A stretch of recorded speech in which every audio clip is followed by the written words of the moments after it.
দপ্তরের রাজ্যমন্ত্রী শান্তনু ঠাকুর, ওনারা আজকে রাজ্য সরকারের সঙ্গে আমাদের শিপিং ডিপার্টমেন্ট এবং জাতীয় জলপথ দপ্তর ইনল্যান্ড ওয়াটার রয়েছে হাই লেভেল মিটিং হয়েছে। আধিকারিক লেভেলে শিপিং ডিপার্টমেন্টের সেক্রেটারি, কলকাতা পোর্ট ট্রাস্টের চেয়ারম্যান এবং IWI এর সংশ্লিষ্ট দপ্তরের আধিকারিকরা ছিলেন। আর আমাদের পক্ষে মুখ্য সচিবের নেতৃত্বে আমাদের শিল্প দপ্তর, পরিবহন দপ্তর, ইরিগেশন দপ্তর, PWD দপ্তর এবং কলকাতা কর্পোরেশন তারা এই মিটিংয়ে অংশগ্রহণ করেছিলেন। এছাড়াও বলাগড়ে যে প্রজেক্ট মাননীয় প্রধানমন্ত্রীর হাত দিয়ে শিলান্যাস হয়েছে, ওখানকার বিধায়িকা তথা পশ্চিমবঙ্গের রাষ্ট্রমন্ত্রী সুমনা সরকার ছিলেন। কাশীপুর বেলগাছিয়ার বিধায়ক রিতেশ তেওয়ারি, হলদিয়ার বিধায়ক প্রদীপ বিজলি এবং হাওড়ার বালির বিধায়ক সঞ্জয় সিংহ ছিলেন। তাদের এলাকার কিছু পোর্ট এবং শিপিং, আমাদের জাতীয় জলপথ সংক্রান্ত কিছু বিষয় নিয়ে আমি এই প্রাথমিকভাবে কয়েকটা বিষয় উল্লেখযোগ্য আপনাদের মাধ্যমে পশ্চিমবঙ্গের জনগণকে জানাচ্ছি। সেটা হচ্ছে, আমরা দায়িত্ব নেওয়ার পরে মূল্যায়ন করতে গিয়ে দেখেছি এই বিষয়ে গতকাল আদানি গ্রুপের MD করণ আদানির সঙ্গেও আমার আলোচনা হয়েছিল regarding Tajpur deep sea port. ওটা তো ইতিমধ্যে ওনারা এক্সিট করে গেছেন এবং আমরা দেখেছি ওটা ভাইবিলিটি ছিল না, কারণ গভর্নমেন্টের হাতে কোনো ল্যান্ড ছিল না। যে কথা বারবার LOP হিসেবে তখন আমি বলেছিলাম যে তাজপুর ডিপ সি পোর্ট কখনো দাঁড়াবে না যতক্ষণ না পর্যন্ত rail, NH connectivity, warehouse সহ অন্তত কয়েক হাজার একর জমি সংগ্রহ না হবে। ফাইনালি সরকার পরিবর্তন হওয়ার পরে আজকের এই মিটিংয়ে আমরা তার আগে আমাদের যে সংশ্লিষ্ট দপ্তর মাননীয় প্রধান সচিব আছেন বন্দনা যাদব, তিনি তার নেতৃত্বে যে টিম CS এর গাইডেন্সে, মনোজ আগরওয়ালজির গাইডেন্সে তারাও যে মূল্যায়ন করেছেন, তাতে তারা বলে দিয়েছেন যে ওখানে পোর্ট সম্ভবই নয়, মানে যেহেতু রাজ্য সরকার হাতে কোনো জায়গা নেই। কিন্তু মানুষকে আমরা আশাহত করছি না। আমরা আজকে নতুন একটা প্রপোজাল নিয়ে গিয়েছি। তাজপুর থেকে 10 কিলোমিটার দূরে দাদন পাত্র বাড়, যেখানে সল্টের পুরনো ফ্যাক্টরি ছিল, সেখানে 1700 একর ল্যান্ড রাজ্য সরকারের হাতে রয়েছে। আমরা এখন ওইটা নিয়ে এগোবো। আজকে আমাদের মিটিংয়ের এজেন্ডা এটা ছিল এবং মাননীয় মন্ত্রী সর্বানন্দ সোনোয়ালজি NOC এবং যদি রেভিনিউ শেয়ারিংয়েও আমরা রাজি আছি। আমাদের ভারত সরকার এবং পশ্চিমবঙ্গ সরকার যৌথভাবে ওইটা নিয়ে আমরা যেটা বাস্তবসম্মত হবে, 1700 একর জমি হাতে নিয়ে আমরা এগোবো। পরে জমি সংগ্রহ করা যাবে। প্রাথমিকভাবে এটা আমরা আজকের এখানে সিদ্ধান্ত নিয়েছি। আমাদের এখনো পর্যন্ত দেশে 17টি জায়গায় ওয়াটার মেট্রো রয়েছে। কলকাতা ওয়াটার মেট্রোতে যুক্ত হচ্ছে। এটি আমাদের আজকের মিটিংয়ে মাননীয় মন্ত্রী এটা কনসেন্ট দিয়ে দিয়েছেন এবং ভারত সরকার 17টি আমাদের রিভার লাইন বা সি বেসড সিটিগুলোতে যে ওয়াটার মেট্রো লেটেস্ট কেরালামে হয়েছে, সেখানে আপনার আমরা এই শহর হিসেবে, আমরা 18তম শহর হিসেবে যুক্ত হচ্ছি ওয়াটার মেট্রো। এটা শিপিং ডিপার্টমেন্টের একটি ইনিশিয়েটিভ এবং গুড প্রজেক্ট, যেটা ইতিমধ্যে 17টি সিটিতে চলছে। সাগরমালা 1-এ আমাদের বিগত রাজ্য সরকার যুক্ত হননি, তাতে কেন্দ্রের কোনো স্কিমেই যুক্ত হননি, তার খেসারত বাংলার মানুষকে দিতে হয়েছে। এবং মুখ্যমন্ত্রীর সভাপতিত্বে যে কমিটি তৈরি করার নির্দেশিকা ছিল, কমিটিও তৈরি হয়নি। আমরা সাগরমালা 1 তো মিস করে গেছি, ওটা ক্লোজ হয়ে গেছে। আমরা খুব খুশির খবর পেয়েছি গতকালই মাননীয় প্রধানমন্ত্রী নরেন্দ্র মোদীজির অনুমোদনে সাগরমালা 2 আমাদের অনুমোদিত হয়েছে দেশে। সেখানে আমরা যুক্ত হওয়ার সিদ্ধান্ত নিয়েছি এবং মুখ্যমন্ত্রীর নেতৃত্বে এই সাগরমালার যে প্রপোজাল, এটা আমরা তৈরি করব এবং 22,700 কোটি টাকার প্রপোজাল আমাদের 5 বছরের জন্য আমরা রেডি করব। এই ফিনান্সিয়াল ইয়ারেও কতগুলো প্রজেক্ট হবে। এই প্রজেক্টের মধ্যে port connectivity, coastal shipping, inland waterways, coastal community development, coastal fishing infrastructure. আমাদের সাগর কাকদ্বীপ নামখানা থেকে শুরু করে নয়াচর থেকে হয়ে আমাদের খেজুরির তালপাটি থেকে আপ টু উড়িষ্যার বর্ডার উদয়পুর পর্যন্ত যে কোস্টাল ফিশারম্যানরা যে কষ্টে আছেন, তাদের ওখানে coastal fishing infrastructure, island development, যেমন আমাদের সন্দেশখালী হিঙ্গলগঞ্জ থেকে শুরু করে গোসাবা বাসন্তী, ঝড়খালি, বকখালি ইত্যাদি নয়াচর যতগুলো কোস্টাল দ্বীপ আছে তার ডেভেলপমেন্টও এর সঙ্গে করা যেতে পারে। আমাদের কালকে প্রশাসনিক রিভিউ মিটিংয়ে কলকাতার মেয়রও তুলেছিলেন, অনেক বিধায়কও তুলেছিলেন, আন্ডারগ্রাউন্ড টানেল অ্যাক্রস হুগলি। এটা মূলত এনএইচ এর কাজ, কিন্তু কলকাতা পোর্ট ট্রাস্ট বা শিপিং ডিপার্টমেন্ট এনওসি দিতে রাজি হয়েছেন।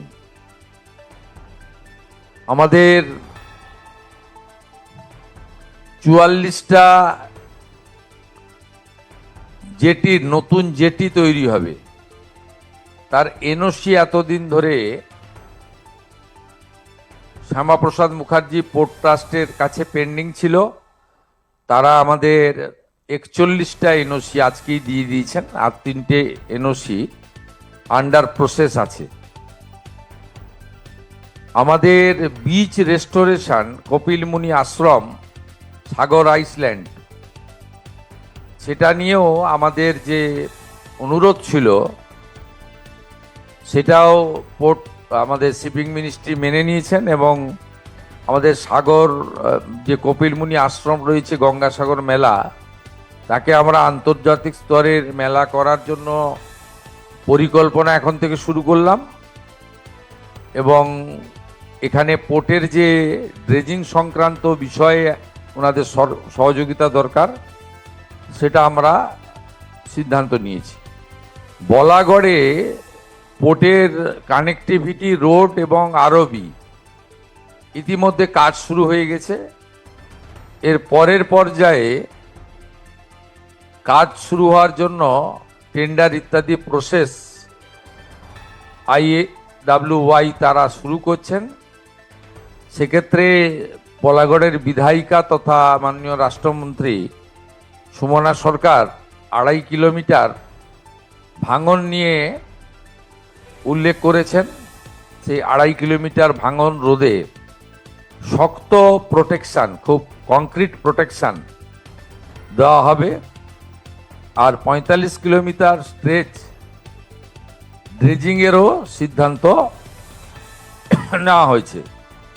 কলকাতাতে আমাদের বইটা কলকাতাতে আমাদের, তার আগে আমি বলে দিই আপনাদের, ওই এক মিনিট, এই 6টা ঘাট তৈরি হচ্ছে: বাগবাজার ঘাট, আহিরিতলা ঘাট, শোভাবাজার ঘাট, মল্লিক ঘাট, বাবুঘাট, রামকৃষ্ণপুর ঘাট এবং বান্দা ঘাট। এই ঘাটগুলির মধ্যে 2টি বিউটিফিকেশন কমপ্লিট হয়ে গেছে, বাকি মানে কমপ্লিট হওয়ার পথে, বাকি 4টাও টেক আপ করতে বলা হয়েছে এবং দুর্গাপুজো পর্যন্ত টার্গেট দেওয়া হয়েছে যাতে এগুলো বিউটিফিকেশন এবং রিনোভেশন এবং ঠাকুর শ্রী শ্রী রামকৃষ্ণ দেব, জগৎজননী মা শারদামণি, তাদের যে ওখানে সমস্ত অতীত স্মৃতি ইত্যাদি রয়েছে তাকে সম্মান মর্যাদা দিয়ে, অর্থাৎ বিকাশ আর বিরাসত, এই যে মাননীয় প্রধানমন্ত্রীর দুটো শব্দ রয়েছে তাকে মাথায় রেখেই আমরা ওখানে করার জন্য ব্যবস্থা নিয়েছি। আমাদের জাতীয় জলপথের 25টা জেটি তৈরি কমপ্লিট হওয়ার পথে এবং সেই জেটিগুলি 2 বছর ধরে ইনল্যান্ড ওয়াটারওয়েজ অথরিটি তারা মেনটেন করবেন, আর 2 বছর পরে রাজ্য সরকারের পরিবহন দপ্তর নেবে। আমাদের একটা প্রাথমিক আলোচনা হয়েছে, এরপরে আমরা ক্যাবিনেট বা ফর্মালিটি করব। ট্রান্সপোর্ট ডিপার্টমেন্টের সঙ্গে শিপিং ডিপার্টমেন্ট একসঙ্গে আছে, আমরা আলাদা শিপিং ডিপার্টমেন্ট অনেক রাজ্যেই আছে, সেটাও করার বিষয়ে আমাদের প্রাথমিকভাবে চিন্তাভাবনা হয়েছে। মাননীয় মন্ত্রী সর্বানন্দ সোনোয়ালজি এবং শান্তনু ঠাকুরজিকে আমরা ধন্যবাদ জানাবো যে তারা অতি দ্রুততার সঙ্গে, এই সরকারের এখনো 1 বছর 1 মাস হয়নি, 9 তারিখে 1 মাস পূর্ণ হবে, তার মধ্যেই তারা বিশেষভাবে মাননীয় প্রধানমন্ত্রীর নির্দেশে আমাদের অনেকগুলি বিষয়ে তারা সমাধান করেছেন। কলকাতা পোর্ট এলাকাতে জমি জবরদখল এবং কিছু পুরনো বিপজ্জনক বাড়িতে জনবসতি নিয়েও আমাদের আলোচনা হয়েছে। আমরা বলেছি যে আমাদের প্রধানমন্ত্রী হাউসিং আরবান, তাতে কলকাতা মিউনিসিপ্যাল কর্পোরেশন এবং কেএমডিকে দায়িত্ব দেওয়া হয়েছে, পোর্ট যদি আমাদেরকে জমি প্রোভাইড করে তাহলে আমরা বছরের পর বছর ধরে যে সমস্ত বসতি রয়েছেন সাধারণ লো ইনকাম গ্রুপ বা গরিব মানুষরা, আর্থিকভাবে উইকার সেকশন, তাদেরকে আমরা দিল্লিতে যেমন এনডিএমসি অনেক বাড়ি ফ্ল্যাট বানিয়ে ছোট ছোট দিয়েছেন, এটাও আমাদের আজকের আলোচনার মধ্যে ছিল। আর একটি অ্যাডমিনিস্ট্রেটিভ মেজার আমার দিক থেকে ঘোষণা হয়েছে, কলকাতা পোর্টে যে সমস্ত অবৈধ কাজ, লিকেজ, এক শ্রেণীর সিন্ডিকেট, তোলাবাজ কর্পোরেশনের কাউন্সিলরদের নেতৃত্বে বিগত রুলিং পার্টির সাহায্যে হয়েছে। মাঝে মাঝে টিভিতে মিডিয়াতে খবর আসে যে জাহাজ থেকে মাদকদ্রব্য এবং অবৈধ জিনিসপত্র উদ্ধার হলো ইত্যাদি ইত্যাদি। এটা হতো কারণ কলকাতা পুলিশ আর সিআইএসএফ বা পোর্ট অথরিটি, এদের অবস্থানটা দক্ষিণ মেরু উত্তর মেরুর মতো ছিল। যেহেতু এখন আমাদের ডবল ইঞ্জিন সরকার, আমরা সিদ্ধান্ত নিয়েছি প্রতি মাসে Kolkata municipal corporation, Shyama Prasad Mukherjee port trust, customs, CISF এবং কলকাতা পুলিশ, সঙ্গে ইন্টেলিজেন্স ভারত সরকারের এবং পশ্চিমবঙ্গ সরকারের, তারা যৌথভাবে মিটিং করবেন এবং অবৈধ কাজকর্ম আটকানোর জন্য বা রেভিনিউ লিকেজ সহ অন্যান্য বিষয়গুলোতে তারা দেখবেন। খুব ফ্রুটফুল ডিসকাশন হয়েছে এবং আমরা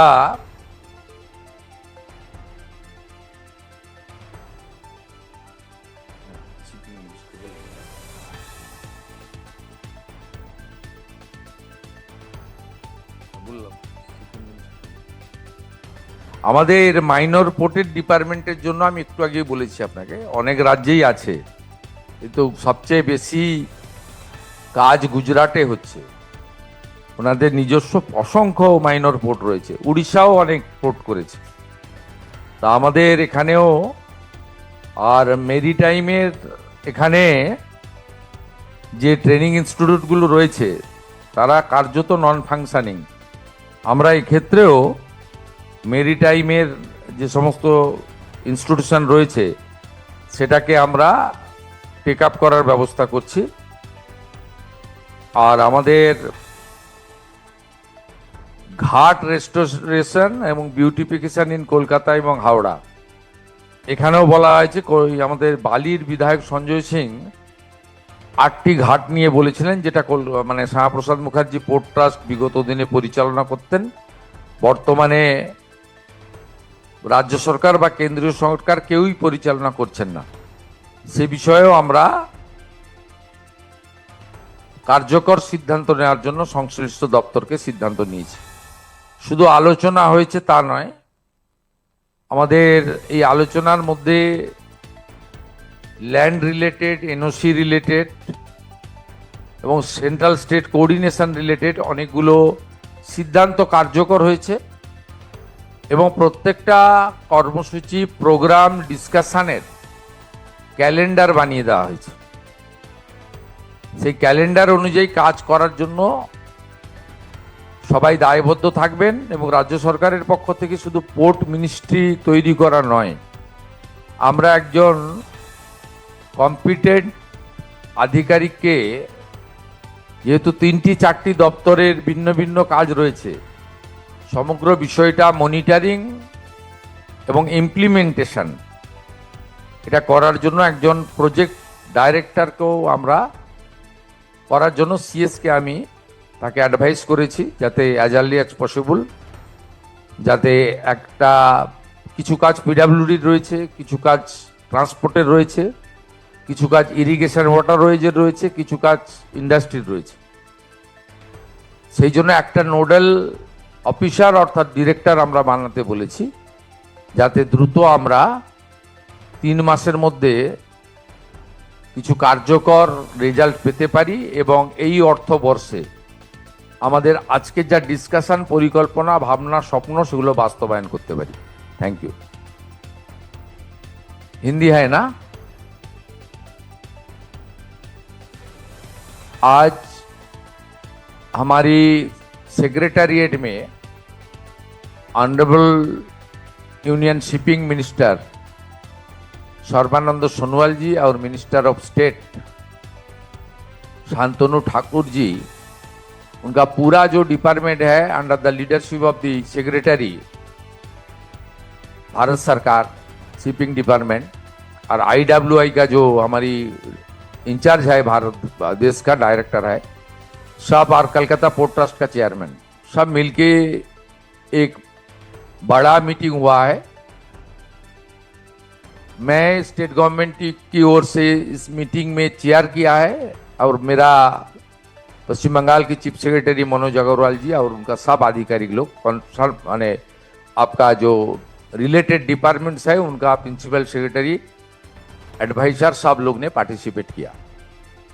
इसमें हम लोग पिछले सरकार जिस तरीके से भारत सरकार का इतना अच्छा प्रोजेक्ट जिनका बेनिफिट दूसरा प्रदेश ने लिया है, हमारी प्रदेश ने पश्चिम बंगाल को वंचित हुआ है due to political ill motive और non cooperation with the central government, ये बहुत क्षति हो गया है। वो सब पास्ट इज पास्ट, नाउ हम लोग को गो हेड करना पड़ेगा। हम लोग आभारी हूं देश के प्रधानमंत्री के ऊपर, उन्होंने सागरमाला 2 प्रोजेक्ट का इजाजत दे दिया, इसलिए हम लोग बहुत आभारी हूं। सागरमाला 1 का जो बेनिफिट दूसरा प्रदेश को मिला है, पश्चिम बंगाल की पिछले सरकार उसका बेनिफिट हमारी प्रदेश की जनता को नहीं दिया है। ये सागरमाला प्रोजेक्ट 2 में हम लोग घुस रहा हूं। चीफ मिनिस्टर का लीडरशिप में एक कमेटी बनेगा और 22,700 करोड़ का एक हमारी प्लानिंग विद डीपीआर हम लोग सबमिट करने वाला हूं है। और सेकेंड, हमारी जो बहुत दिन से पिछले 10 साल से बीजीबीएस हुआ, बहुत भाषण में आया ताजपुर पोर्ट, लेकिन आज हम लोग खुलासा किया। मैं जब पूछा जिसमें आपको डीपीआर बनाने के लिए, आपको जो प्लानिंग डिजाइन बनाने के लिए कितना एक्सचेकर से खर्च हुआ, कम से कम 30 crore rupees spend by the state government, Delhi state government, entire rupees completely bad investment by the government. आज ये आया, वहां एक डिसमिल भी, एक काठा भी जमीन नहीं है सरकार का पास, इसलिए ऑलरेडी अदानी ग्रुप एग्जिट कर गया, इसलिए एग्जिट किया। रेल और एनएच कनेक्टिविटी नहीं रहेगा तो पोर्ट कैसे बनेगा? वेयर हाउस नहीं रहेगा तो पोर्ट से जो सामान आएगा ग्राउंड में, हमारी स्थल भूमि में, वो कैसे उनको स्टोरेज करेगा? इसलिए उस प्रोजेक्ट का तो वायबिलिटी नहीं था। इसलिए हम लोग 10 किलोमीटर बगल में दादन पात्रोबाड़ है, जो हमारी ईस्ट मिदनापुर का कोस्टल बेल्ट में आता है और रामनगर 2 डेवलपमेंट ब्लॉक के अंदर आता है, कालिंदी ग्राम पंचायत के अंदर आता है। वहाँ हम लोग ऑल्टरनेट प्रपोजल खड़ा किया, जहां 1700 एकड़ लैंड हमारी इंडस्ट्री डिपार्टमेंट का पास है, वहां ही होगा। उसके लिए डिस्कशन भी हो गया, एनओसी देगा भारत सरकार की पोर्ट अथॉरिटी, और बाकी काम भी आगे बढ़ेगा। सागरमाला 2 दादन पात्रोपाड़ में नया पोर्ट, और हमारी बाकी जो इनलैंड वाटर रोएज का 25 जेटीज, कलकत्ता का 6 हमारा घाट जो है, जो हिस्टोरिकल घाट है, उसमें ब्यूटिफिकेशन, रिनोवेशन, और हमारी टनल उनका एनएच के लेकर बात करना, और हमारी साकराइल से गार्डन रिच तक रोरो सर्विस,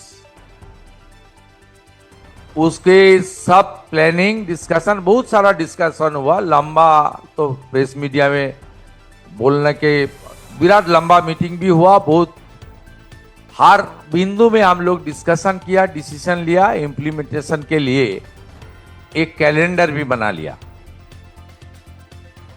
और कोलकाता पोर्ट के अंदर जितना भी सिंडिकेट राज, इलीगल एक्टिविटीज, रेवेन्यू लीकेज, गुंडागर्दी, माफिया राज, ये सब बंद करने के लिए police, CISF, Calcutta police, CISF, port authority, customs authority सब मिलके काम करेगा। ये बहुत सारा डिसीजन हुआ। कोलकाता और हल्दिया पोर्ट का जो जमीन है उसको इंक्रोचमेंट लेकर भी बात हुआ, और हल्दिया में जो फर्टिलाइजर जो इंडस्ट्री है, उसमें पोर्ट से लैंड का प्रोविजन वो लोग दिया है, अलॉट किया है, उसको काम के ऊपर भी डिस्कशन हुआ है। और अनयूज जो लैंड है उसको किस तरीके से खास करके हल्दिया में नया इंडस्ट्री के लिए यूटिलाइज किया जाए, इसके ऊपर भी एक टीम बनाया गया इंडस्ट्री सेक्रेटरी और पोर्ट का चेयरमैन का नेतृत्व में। हल्दिया डेवलपमेंट अथॉरिटी और दूसरा सारा डिपार्टमेंट भी उसका साथ रहेगा। और कोलकाता में एक बड़ा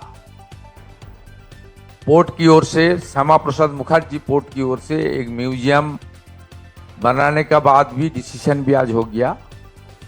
उसमें कलकत्ता का जो ओल्ड हिस्ट्री है और हमारी सांस्कृतिक आध्यात्मिक जो पुराना इतिहास है उसको भी उजागर करने का काम, उसको सही मायने से हमारी संस्कृति को यहाँ म्यूजियम के अंदर रखने के लिए भी बहुत बड़ा डिसीजन हुआ है। धीरे धीरे ये काम हम लोग आगे